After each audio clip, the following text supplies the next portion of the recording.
When John and I first started working on PlayStation Vita over 2 years ago and got our first glimpse of what it could do, we became excited by the possibilities it offered for creating an all-new Uncharted experience.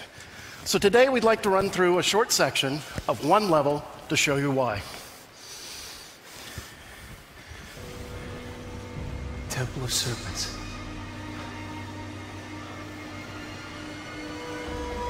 It's gotta be it. How the hell do I get up there?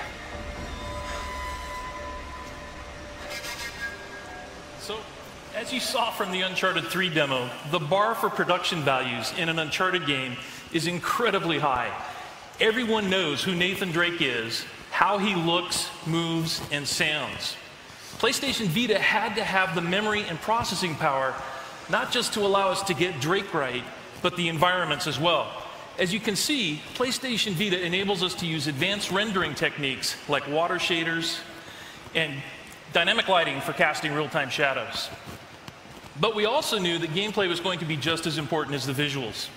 And the PlayStation Vita allowed us to tailor important aspects of Uncharted gameplay for the new platform. For example, Chris is going to alert this enemy deliberately so we can show off how our touch melee system works. Here, instead of using the square button for combat, the entire screen becomes a virtual button. You can just tap the fist icon, or you can touch the enemy directly to take him out. For traversal, we allow players to use traditional controls or touch. Here you can see that Chris is having Drake climb the wall by just using the sticks and buttons. We wanted to make sure that fans of Uncharted could simply pick up the game and play it using controls they were used to. But in places where it made sense, we've incorporated PlayStation Vita controls. So here Chris is using the 6-axis to tilt in the direction he wants Drake to jump. The great thing is, you're not go ahead and jump. There you go. The great thing is you're not locked into one set of controls or the other.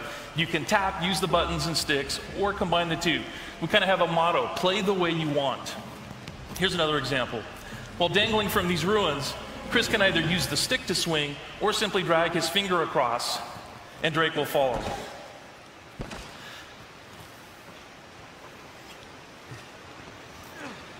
To get across this chasm, same idea.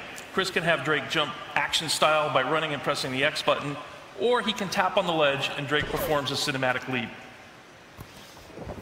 So while we definitely allow you to play the game the way you want, while developing the game, we began to discover that there were things you could do with the PlayStation Vita that you just couldn't do on a regular console.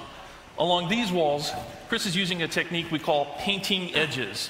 You just draw your finger across a series of stones and ledges, highlighting the route you want Drake to climb.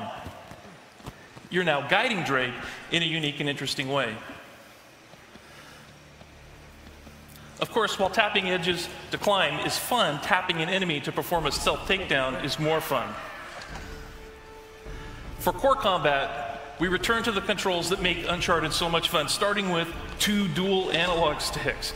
We've brought over all of Drake's combat controls, snapping and shooting from cover, over-the-shoulder aiming, blind fire, and so on. All right, let me shut up for a second and let Chris play through this.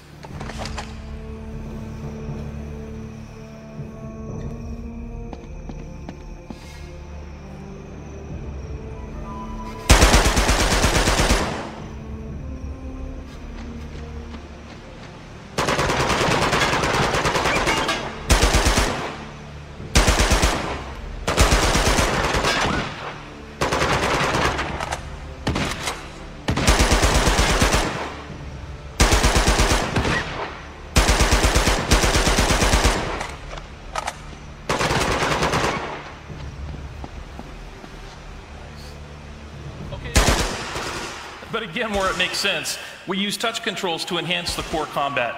So for example, to reload, Chris can just tap the weapon icon, or to pick up a new weapon, he can either tap on its icon or the weapon itself. And now he's got a shotgun.